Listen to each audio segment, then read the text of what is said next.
Hello and welcome to a special episode of Sharks Happen. After this episode we will have covered 500 attacks plus for our data spreadsheet on large sharks only. So we're at number 500 and some, and then we have Christian from Shark Bites going to be joining us. We're going to have a few extra attacks than we normally have, and at the end of the show I'll go over the attack on a stuntman on a Burt Reynolds movie called Shark, and it's going to be a great show. I hope you stay with us.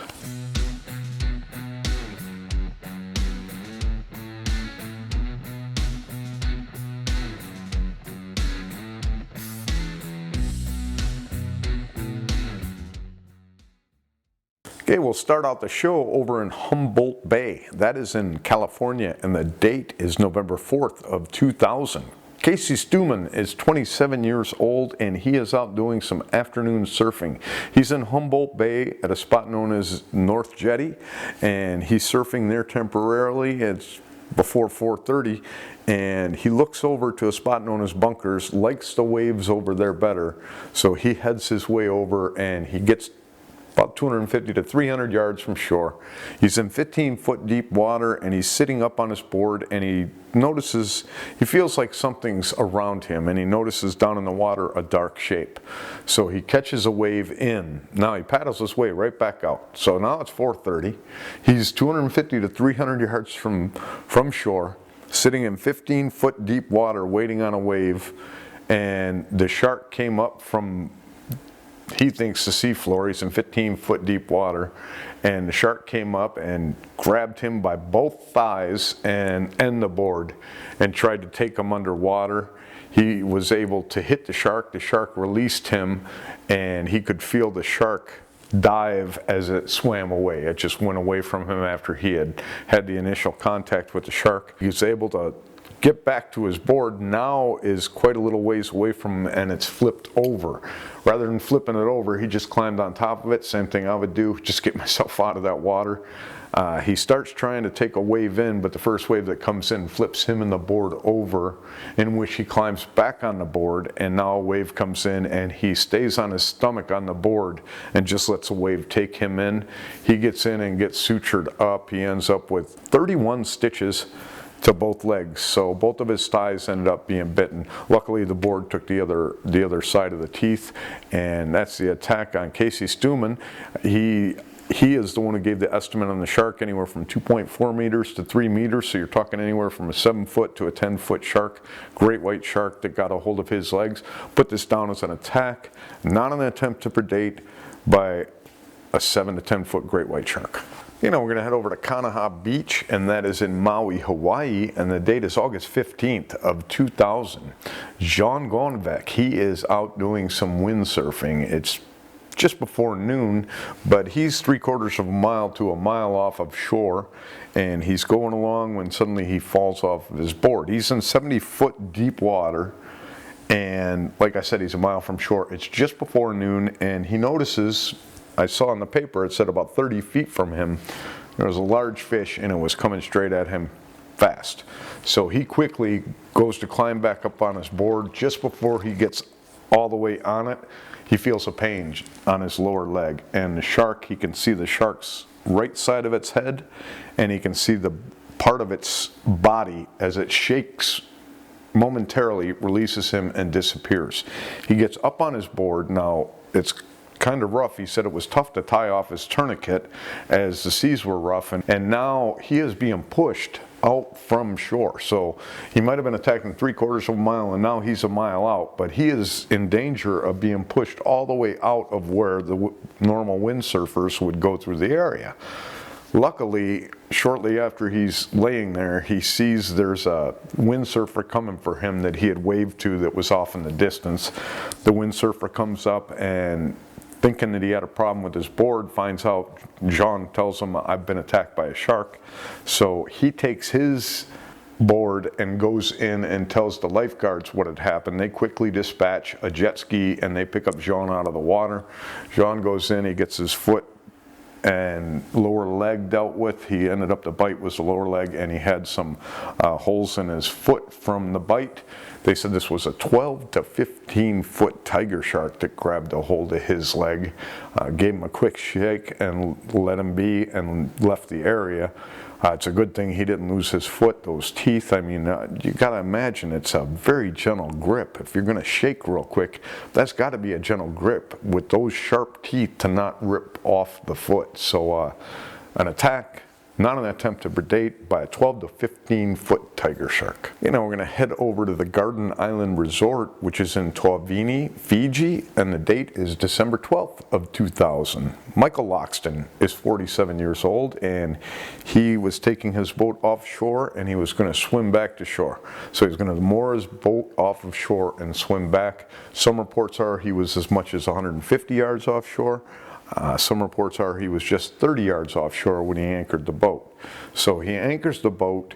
People had seen that he had left the shore, probably weren't paying attention to him. Next thing they saw was that he was laying in a pool of blood, and they got out and brought him in.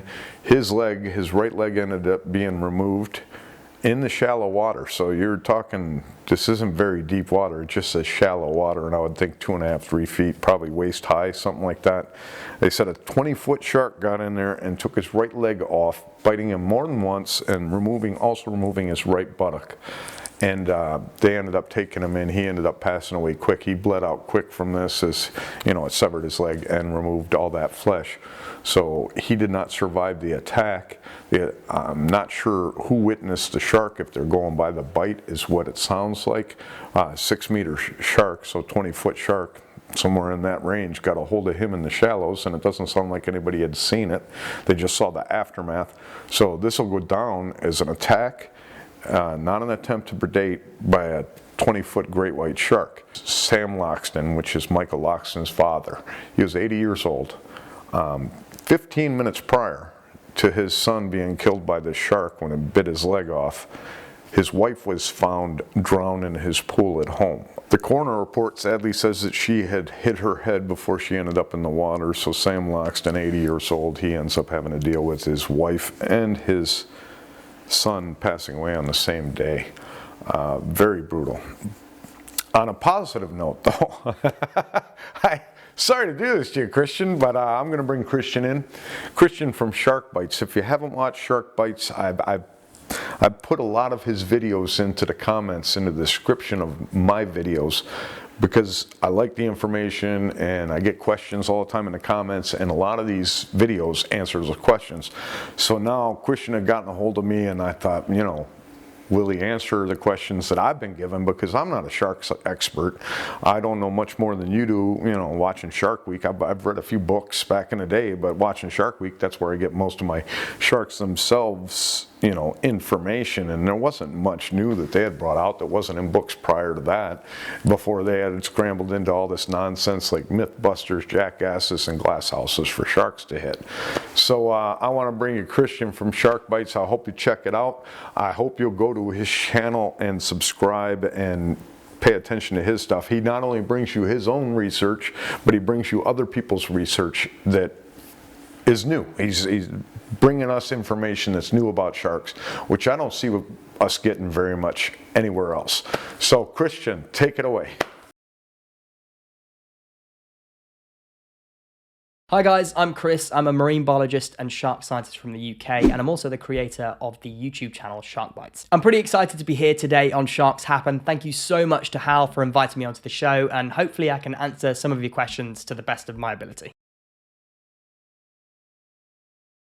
This is a great question to start off with, and to my knowledge, there's been no specific research on the fading aspect of tiger shark stripes. We know that juvenile tiger sharks have spots when they're really young, and you can clearly see that from photos. They're very, very spotty. At that age, these sharks are spending a lot of time in the shallows, and the spots/stripes are helping camouflage them, mainly so they can hide from larger predators, including other sharks. As they get older though, those spots start to stretch into stripes, and it's likely initially due to their skin stretching as their bodies get larger in size. Over time, time as well, their bodies start to become a little bit darker on top, and that's all to do with counter shading. So it means they're able to blend in with the darker waters below when looked at from above by prey species. So as to why they fade, it's probably a combination of them getting larger in size and those stripes starting to stretch and fade in their pigmentation. But also it could be due to their darkening skin, meaning we start to lose sight of those stripes. It's probably a combination of the two. Great whites in captivity has never gone down. I think the longest one that was kept alive was for maybe 6 months at the Monterey Bay Aquarium. Even that shark was tiny, measuring just over 1 meter long, and they kept it in a monstrous tank that was over 10 meters deep. I think one of the main reasons that great whites can't survive in captivity is due to the large distances that they would be traveling in the wild. They're pretty nomadic. When I say large distances, we're talking thousands and thousands of kilometers. So when you put one in a tank, immediately it can't swim very far before it has to turn around again. And when they've previously been housed in aquariums, they've been reported to continuously bang their heads against the glass, scraping their nose and snout, and generally just looking pretty stressed out. It's a similar reason as to why killer whales also don't do very well in captivity. Any animal that travels huge distances in the wild doesn't tend to do very well in aquariums. It's why the majority of sharks that you'll see in an aquarium are often resident species that have very small home ranges, like reef sharks and nurse sharks, that don't really travel that far. I'm not saying it's impossible to house open ocean species in aquariums, but it's just considerably harder to do so. I've always been intrigued by this one, and to be honest, I'm still a bit unsure. There was a company that was supposedly looking into this about 10 years ago that was called the Ocean Recreation Comfort Apparatus, ORCA for short. They claimed that the devices that they'd been making had been tested by scientists across the world and had produced promising results. Although mysteriously they cancelled the project and never returned to it, and that made me wonder why. Did they maybe get some test results that didn't go to plan? I'm not sure. There's no doubt in certain parts of the world, great white sharks show a flight response when orcas come in and kill another great white shark. But the question is, are the white sharks detecting the orca by hearing them, maybe listening to their calls, or are they able to smell the blood of another white shark that's been killed by an orca? It's probably a combination of the two. My main issue with it would be that we've only recorded killer whales killing great white sharks in a few different places around the world, and we've rarely managed to witness it. I'm not saying that it's not happening everywhere, it's just probably not happening in other places as much. Perhaps this is a learned behavior from a few isolated pods of killer whales, and the other pods of killer whales around the world just haven't learned how to do it yet. And so if it's not happening that much around the world, are all great white sharks going to be deterred merely by the sound of an orca call?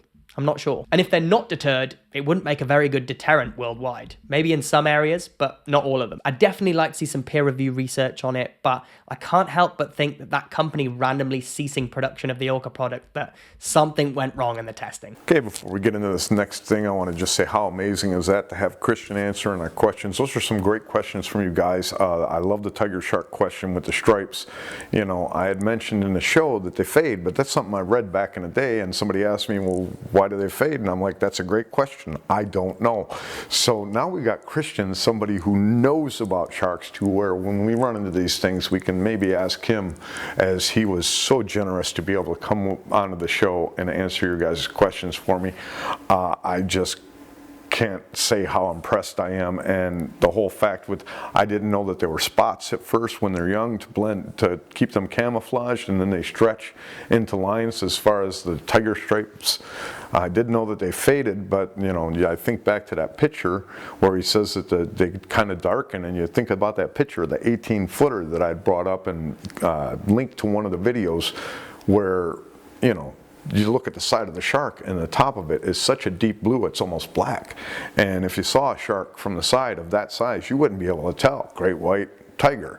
You'd probably have to look at and know the difference between the dorsals, the tail fins, or see them coming at you, which you don't want to see, either one of those. I think if they're coming at you, your mind, it's not going to discern between the two. They both look so scary, I don't think you're going to have time to discern which shark is coming at you.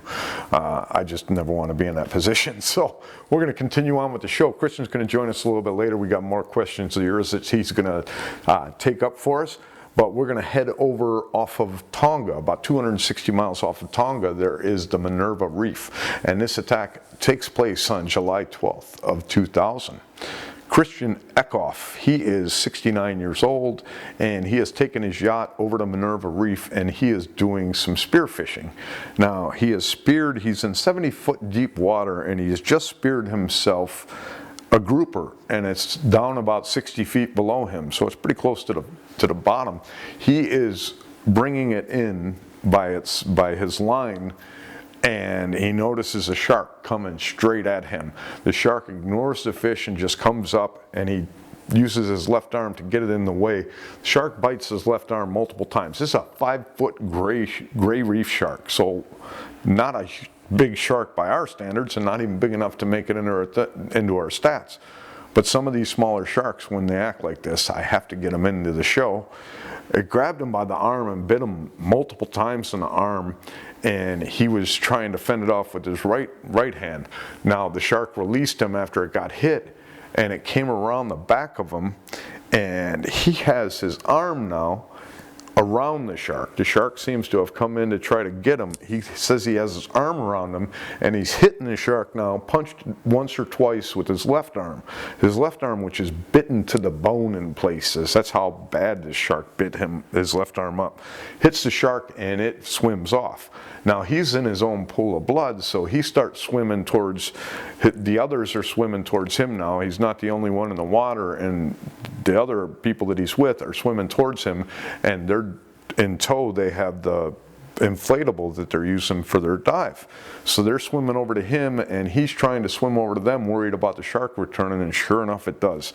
He feels a hit to the back, and luckily the shark bit on his weight belt, and then it left him alone after that. He says he thinks because the shark bit something not edible and wanted nothing else to do with it. So this shark bit him multiple times in the arm.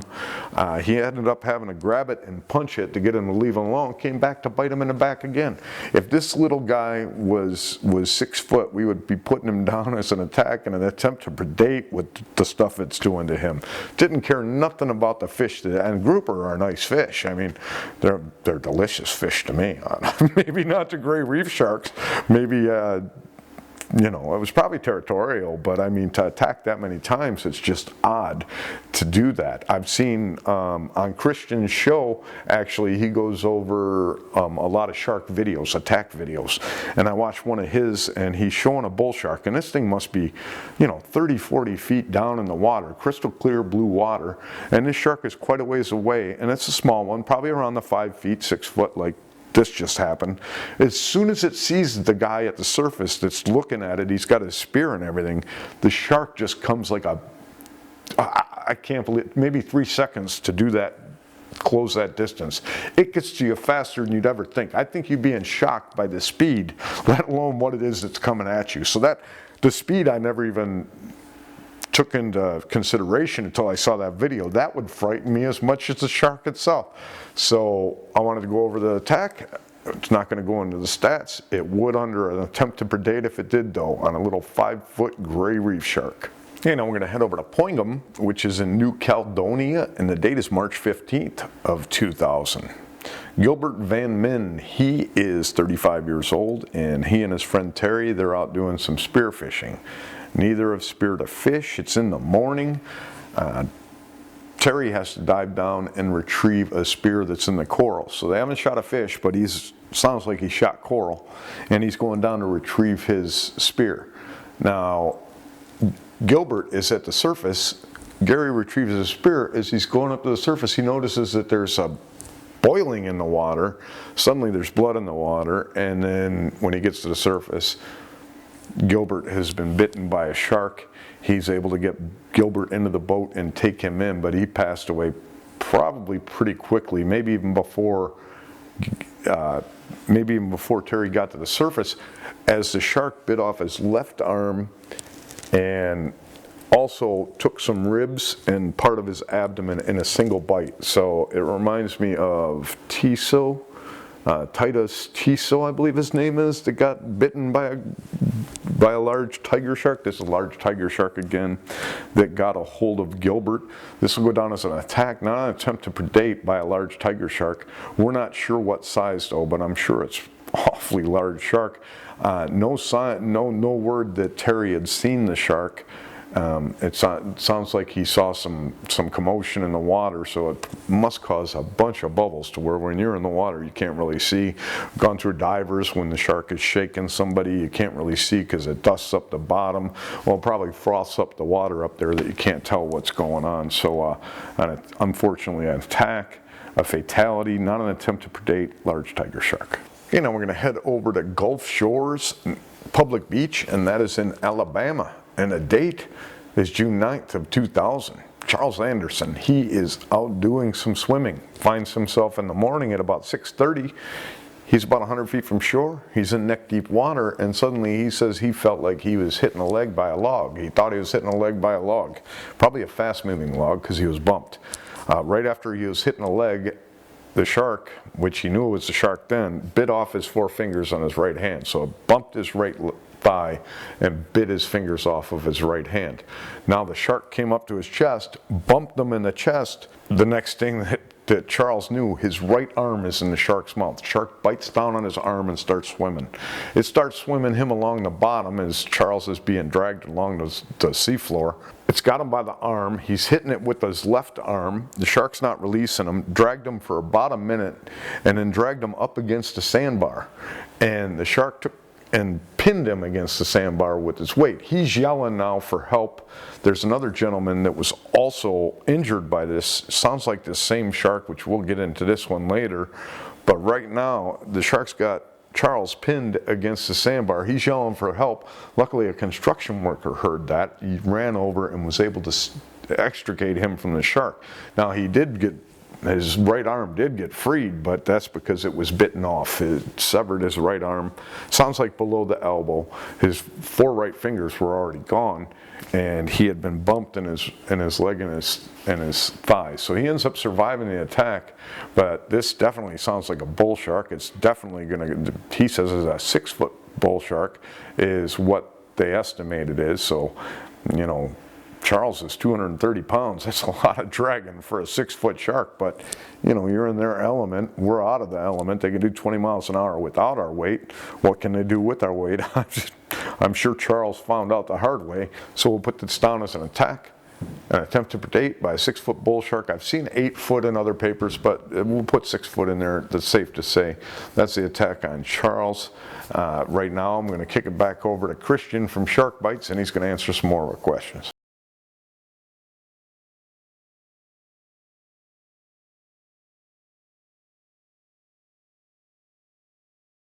Yes, there definitely can be a delay in tonic immobility once a shark is flipped. I've read about varying times in the scientific literature, but it's probably somewhere between 15 seconds and a minute. I know there was a study on lemon sharks that said that all of the lemons entered tonic immobility within about 15 seconds of being flipped, but I have read about other studies that have said it's taken 60 seconds for certain sharks to enter tonic immobility, so there's obviously some variation there. It also completely varies on how long you can keep them in that state as well, so it's fairly unpredictable. As to whether it happens with all sharks, that's something we've got to find out. There's over 400 different shark species, and I'm pretty sure it's not been tested on them all. There's probably about 10% of sharks that it's been tested on. I do know that broad-nosed salmon-gills are often not able to be placed in tonic immobility, so there's one for you. It looks like there might be a pattern with cold water sharks not being able to be placed in tonic immobility, but I wouldn't want to guarantee that without looking at hard data. Shark vision is always such an interesting topic, and the answer is they kind of do, but it depends on the species. Looking at the anatomy of shark eyes, they can see light, contrast, movement, and detail. I think there was a study in Australia that had a look at about 17 different shark species, 10 of which didn't have any cone cells, and the remaining 7 only had 1 cone cell, which are the cells in the retina responsible for distinguishing colour. So that would suggest that those species are colourblind, but they can definitely distinguish between contrasts. There are some colours that are more contrasting to other colours. In humans, it's easier for us to see reds or yellows compared to greys or dark blues, and I suppose the same could be said for sharks. This isn't to say that all shark species are colorblind, by the way. There are hundreds and hundreds of shark species out there, some of which may have more than 1 cone cell that is capable of distinguishing between colors, so we'll just have to wait and see on this one. Aging great white sharks is actually really difficult. It's not as simple as just looking at how long one is and being able to tell its age, but they are definitely older than we first thought. Scientists tend to use a combination of counting their vertebral bands or using carbon bomb dating, but obviously the shark has to be dead for them to be able to do that. And even using those methods, there are some pretty wide-ranging estimates. For example, the vertebral band counting starts to become really unreliable after the shark passes 44 years of age. Lisa Natanson and Greg Scommel, I think, did the most recent study on this, and they had a male great white shark in their study that was around 5 meters that they estimated to be 73 years old. But then the largest female in the study, which was over 5 meters, it was estimated to only be 40 years old. I think this suggests that male and female great white sharks start to differ in their growth rates after they mature, with males growing slightly slower. According to Lisa, the lead author of the study, she reckons these are the lower range estimates too, because the sharks that they sampled aren't even the largest sharks that are out there. Obviously, this isn't scientifically proved yet, but I reckon there are great white sharks out there that could be pushing 100 years old. Sadly, I've never seen a white shark alive or dead, but I've been desperate to see one. I did get pretty close a few years ago though in Mozambique. There was a great white shark that was pinging just off the coast, and we would go out repeatedly trying to look for it while we were doing our scuba dives, but we never found it. I think the first time I was in the water with a big adult bull shark was pretty special though. Those guys are so much bulkier than you think they're going to be. You can see the pure power in their heads. It was amazing. So again, based on that Natanson and Scommel study, white sharks actually mature a lot later than we originally thought they did. According to that study, they've estimated that a male white shark reaches sexual maturity at around 26 years old, and then a female at around 33. That's about 20 years longer to mature than we previously thought they did, which is crazy. The problem with estimating pup number though is that we just have so few reliably examined pregnant female white sharks. The data just isn't really there at the moment. But from the data that we do have right now, pup litter sizes range from around 2 to 17. And that lower value of 2 is very low, and that was probably because that particular female white shark spontaneously aborted the pups before she was examined. I think the most likely pup estimates for white sharks come in at around 10 or so pups per litter, with their reproductive cycles being longer than 2 years.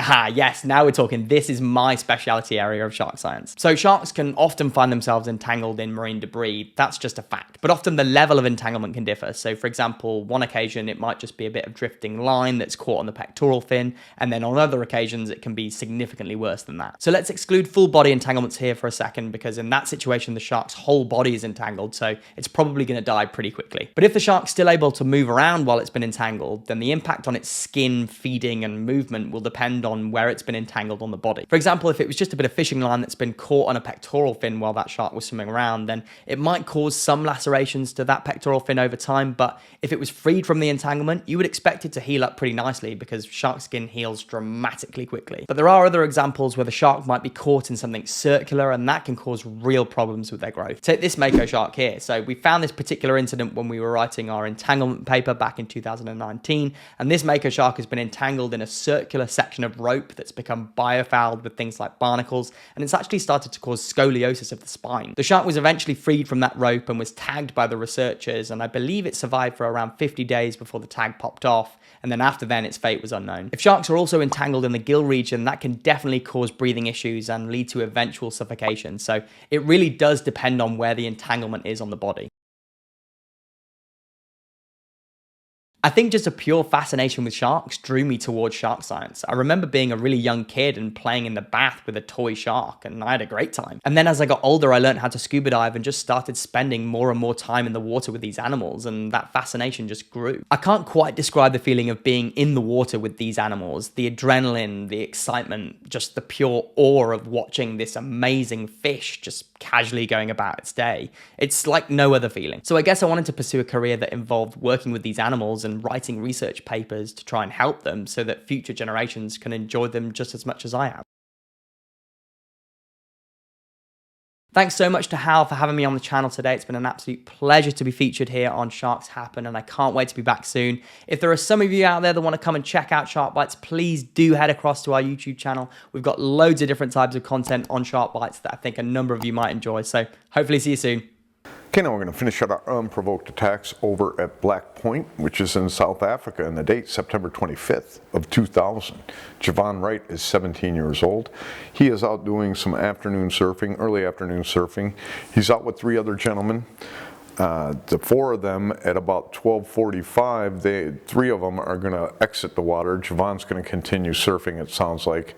Well, wave comes along, and the first of the 3 gentlemen takes a wave in, and then a second wave comes along, and Jevan takes that wave, and the 2 other gentlemen that are still in the water, they're watching Jevan go to almost the cliffs, whereas you exit the water when he disappears. They can't see him anymore.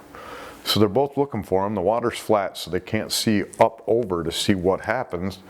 And a wave comes along and lifts the 2 of them up, and they can see over there a large shark tail sticking out of the water. And they said part of the body, a good portion of the body from the back of the shark up to the tail. So that's sticking out of the water. They also were able to see that the 6-foot 2-inch board was laying next to the shark in the water, and it looked tiny. It looked small next to the shark. And they saw that Jevan's helmet and his arm was sticking out of the shark's mouth as the shark was kind of dunking him into the water, probably shaking him around is what I'm thinking. So then they lost view as they were dropped back down, and they're waiting for another wave. Another wave comes along and lifts them up, and now they can see the shark tail sticking up out of the water, slapping back and forth, and they can't see Jevan, but they still see the board next to the shark, so they figure that the shark has Jevan and the board is still attached by his leash. So the 2 end up swimming over to a nearby coral reef, and they're standing up on that, which gives them a little bit of an elevated view, and they're looking over for Jevan. They can't see Jevan, they can't see a shark, and shortly after they're looking in the area where Jevan was, half of his board pops up out of the water, just half of it. So the 2 of them go ahead and they swim over and they get Jevan's board and they take that in. They're asking everybody that's at the beach what happened to Jevan. They can't believe their own eyes that what happened. And it turns out they did a search. The only other thing they found was a piece of the board about 6 inches by 4 inches. They never found anything of Jevan left. This goes down, they said this is a great white shark, a very large great white shark. They just don't say what size, without teeth fragments and without something to go off of for bite radius and bite diameter. It's almost impossible to tell for sure. And they didn't have a good enough look. They only saw the tail sticking out of the water. So we're going to put this down as an attack. It's an attempt to predate or predation by a large great white shark, just not sure what size. Okay, before we get into this, you don't hear that every day. I wanted to say thank you so much to Christian from Shark Bites for going ahead and joining us and answering a lot of our questions. I learned a lot. I know you did too, and it was excellent to hear theories in places where I can't give us anything, and we can have somebody that's actually works in the field and works with sharks and does papers and does research, and we can find out what he has to say. And I'm sure he did a little bit of digging to help us out, but man, those were some excellent answers. So thank you so much, Christian. Can't wait till we get together again. We are going to do this again for sure, and anytime you want, just let me know. You all should go ahead, and I'm going to put that link to his the nurse shark research I saw video he did. I'm going to put that in the description. Go ahead and watch that. When you go ahead and click on his videos, if you click on the name Shark Bites, it'll take you to his page, and then you should subscribe to it. And I think you got to turn on notifications in your phone maybe for that. I'm not sure. I just go ahead and subscribe to the channels that I watch, and that's it. And then I normally just go back to them if I haven't seen them. I'm sure a lot of you do too. But check out Shark Bites. He should have a ton more subscribers. Unfortunately and fortunately, he has to do his normal job. He has to do research and he has to do papers, and those are the things that I don't have to do. I just have to do these videos and research shark attacks. So it's awesome that he takes the time out of his normal pursuits and he fills everybody in the public with his channel Shark Bites. It's been around for a while, but man, it should be growing a lot faster than it is, and we'll see if we can't do that. So please like and subscribe to Shark Bites. Thank you again, Christian. We're going to get into this last attack. This is over in, where was this? Oh, Nova Scotia, Bay of Fundy in Nova Scotia, Canada. This is December 5th of 2000. What is your name? Daniel Macdonald. He is down in the water. He's about 70 yards from shore, but he's down in about 60 to 70 feet of water, and he's collecting sea urchins, and he's got a bag that he's got the sea urchins in, and his fingers are kind of inside of the bag, and he's standing there on the seafloor looking for the sea urchins when suddenly he's hitting the left leg. He's hitting one of his legs, he's hitting the side, and he looks and there's a 10-foot shark there. And not only there's a 10-foot shark there, but it's got a hold of his bag, and the shark takes off with the bag. Now his fingers are in the bag and they get stuck. So now he's banging off the side of this 10-foot shark as the shark is swimming off with his urchin bag, and he's punching on the shark. The shark takes and shakes his bag a couple times and releases the bag. So now he's taking and trying to swim himself to shore. He's got the bag with him, and that's his only weapon that he has, it sounds like. I don't hear that he has any iron with him or anything. And the shark starts swimming around him, and now all the way back to the shore, he's hitting the shark multiple times to keep the shark from getting on him. And luckily he makes it in, and the only injury he ends up with is some cramped up fingers, he said, from them getting stuck in the bag and him being dragged away. Luckily it doesn't sound like they just dislocated or anything, but man, to have that happen. First I thought it was going to be like the gentleman, and I'm going to do an individual video on that guy that wouldn't give the octopus bag to the shark. He kept his octopus and kicked the shark, and that tiger shark took it. I think it bit him like 4 times in the arms and in the torso. That was a what were you thinking? So that's our story of that, and now we're going to get into an extra bonus little story. We're going to get into the attack that supposedly happened to the stuntman on the Burt Reynolds movie Shark back in, I think, 1970. We'll be back in a second. Okay, now I'm going to just wrap this show up real quick, and we're going to get into this. This has come up in the comments before, and I figured this is a perfect show to go through it real quick at the end. And this is the attack on a diver named Jose. He was supposedly working on a Burt Reynolds shark movie that had a different name until this supposed attack, and then they changed the name of the title to Shark. But the setup is that there was a diver, Jose. He was a stuntman. He was in the water.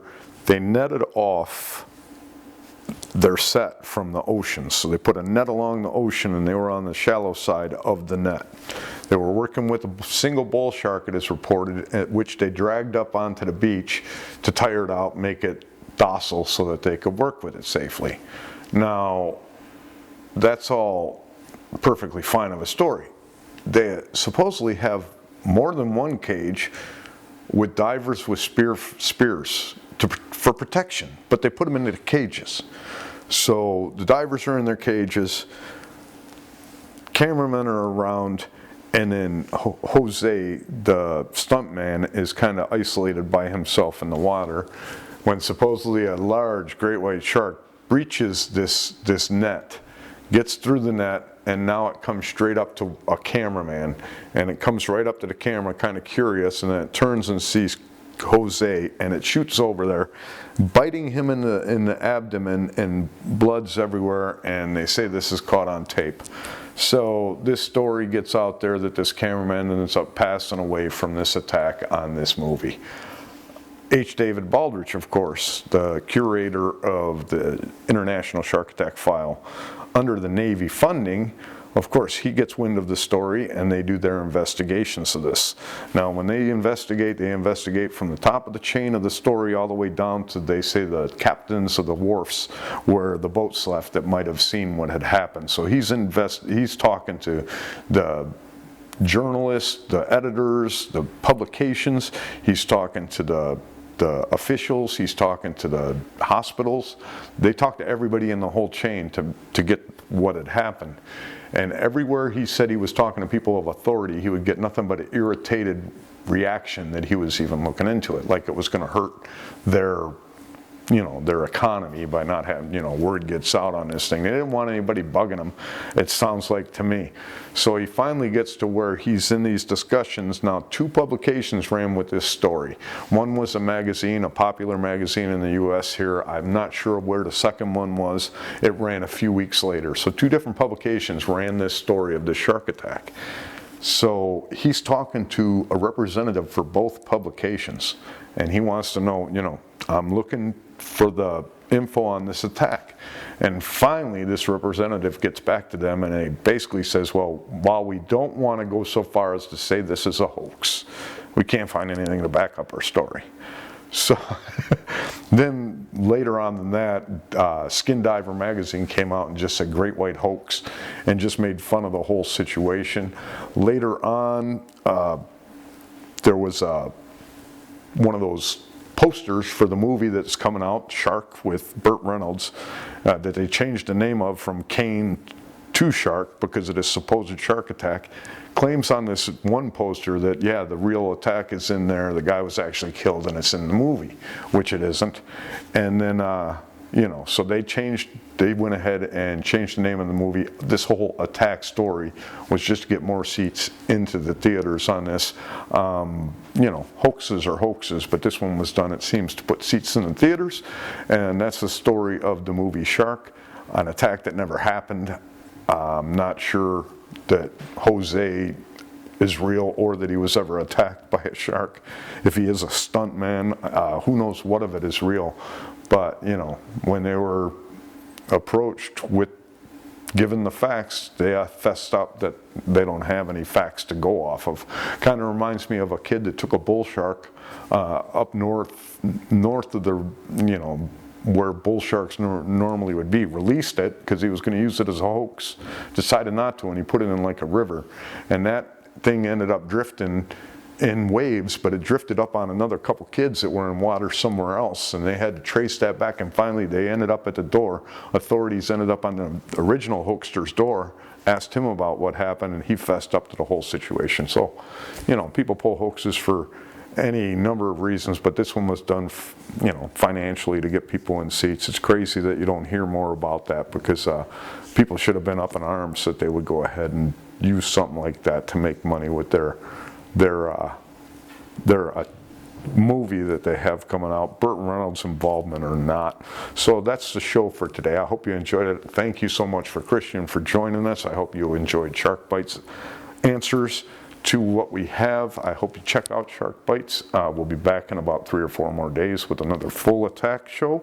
Until then, I hope you remember, if you go into that water, you are much more afraid of those sharks than they are of you.